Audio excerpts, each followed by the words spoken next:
La police de proximité à la mode Jospin, c'est-à-dire pour aller faire ami-ami avec les bandes, pour éventuellement jouer au foot, comme l'avait dit Nicolas Sarkozy. Oui, c'est une vision caricaturale de la part de Nicolas Sarkozy. Mais ça ne marche pas. Ça, on le sait. Pour que ce dispositif fonctionne, j'attendrai deux précisions.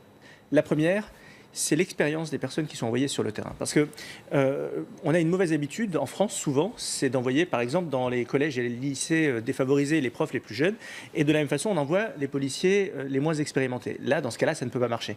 Il faut accepter d'envoyer, s'ils sont 20, s'ils sont 30, des policiers extrêmement expérimentés, qui ont de l'influence et qui savent gérer la pression. Ça, c'est la première condition.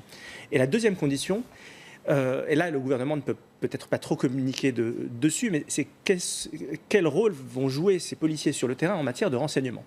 Parce qu'on sait que les renseignements généraux ont été déconstruits. Si cette présence sur le terrain apporte des informations précieuses. Tout le monde voulait la suppression des renseignements généraux comme attentatoire aux libertés. Mais maintenant, justement, les mêmes qui ont dit qu'ils étaient attentatoires aux libertés les défendent. Mais ça, c'est juste un fait historique. Enfin, c'était pas mon cas. Mais si nous avons des personnes sur le terrain qui, extrêmement expérimentées, sont capables de faire remonter des informations, dans ce cas-là, ça peut fonctionner. Mais pour ça, il faut beaucoup d'expérience et avoir une dimension de renseignement. Mais certainement pas être dans une logique de faire ami-ami avec les bandes. Non, mais ce qui affaiblit le policier aujourd'hui, c'est quoi?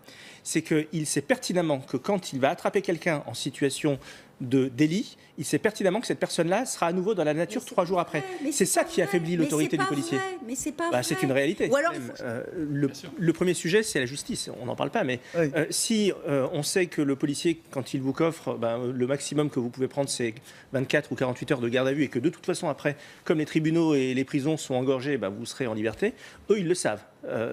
Donc, je peux vous dire qu'ils ne s'en privent absolument pas. Donc ça, c'est un vrai sujet. On ne va pas faire le débat sur la justice ici, mais on ne peut pas dissocier la question de la police comme de la justice. Ils sont absolument corrélés. Bien sûr. Et donc la question des moyens qui vont avec. Je rappelle qu'en France, le budget de sécurité, police, justice, défense nationale, c'est 3% de notre produit intérieur brut, c'est-à-dire pas grand-chose. Donc il y a clairement des moyens à mettre sur la table.